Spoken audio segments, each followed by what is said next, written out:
কৃষ্ণকাবেরী food কোর্টের রন্ধন সেবায় যারা যুক্ত আছেন একজন মাতাজির সাথে আমরা কথা বলবো। মাতাজি, হরে কৃষ্ণ। হরে কৃষ্ণ। কেমন আছেন আপনি? ভালো আছি। আপনার দীক্ষার নামটা একটু জানবো।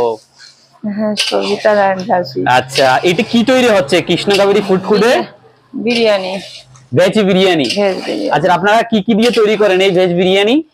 আলু, সয়াবিন, পনির দিয়ে বিরিয়ানিটা। আলু, সয়াবিন এবং পনির দিয়ে। তো এখানে প্রথমে আপনারা মশলা গুলো তৈরি করেছেন, তাই তো? হ্যাঁ, এটা সম্পূর্ণ আমাদের নিজের হাতে মশলা তৈরি। আপনারা যেই পাউডার মশলাটা সেটা নিজেরাই তৈরি করেন, তাই তো? নিজেরাই তৈরি করি, আমরা বাজারের কোনো গুঁড়ো মশলা ব্যবহার করি না। আচ্ছা, আমরা সব গোটা মশলা কিনে নিয়ে এসে নিজেরাই তৈরি করে নিই। সয়াবিন গুলো আগে থেকে ফ্রাই করে রেখেছিলেন, তাই তো? হ্যাঁ, আর আলুটাও হালকা সিদ্ধ করে আগে থেকে রেখেছিলেন, ফ্রাই করে রাখা, এরপরে ফ্রাই করে রাখা কষানো হচ্ছে এখন। আচ্ছা, এরপরে চলে যাবে পনির, তাই তো? হ্যাঁ, এখানে পনির রাখা আছে। পনিরটা সম্ভবত রাইসের পরে যাবে নাকি আগে চলে যাবে? না না, এর মধ্যেই দেবো।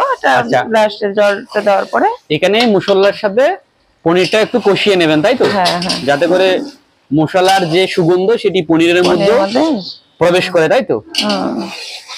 তো আপনারা চাকদা পালপাড়া যে কৃষ্ণকাবেরী ফুড কোর্ট রয়েছে সেখানকার স্পেশাল ভেজ বিরিয়ানির যে মেকিং, আমাদের মাতাজি কিন্তু এই ভেজ বিরিয়ানি মেকিং করে থাকেন।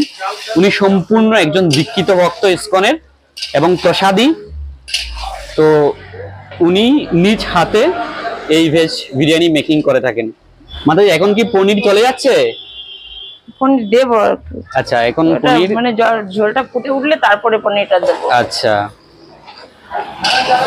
বলছি মাতাজি, একসাথে কতজন লোকের বিরিয়ানি রেডি করেন?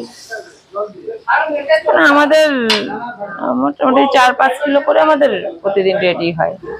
4 থেকে 5 কিলো চালের বিরিয়ানি আপনারা রেডি করে থাকেন। কোনো দিন শেষ হয়ে যায়, তাড়াতাড়ি শেষ হয়ে গেলে আবার বিকেলে করা হয়, আবারও করা হয়। কোনো দিন যদি চাহিদা বেশি থাকে, কালকে যেমন প্রথম ব্যাচ শেষ হয়ে গেছে, সন্ধ্যার পরে মানে সন্ধ্যার সময় আবার করেছি।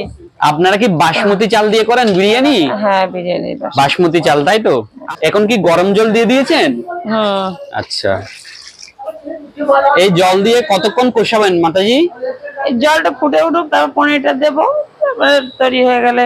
আচ্ছা, মশলাটা এখন জলের সাথে একটু গরম হয়ে যখন এটা গ্রেভি তৈরি হবে তখনই আপনি পনিরটা সেখানে দিয়ে দেবেন, তাই তো? হ্যাঁ। এবার কি মাতাজি পনির চলে যাবে? হ্যাঁ, এখন পনিরটা দেবো। আচ্ছা, গ্রেভি তৈরি হয়ে গেছে, পনির এখন লাস্ট চলে যাচ্ছে।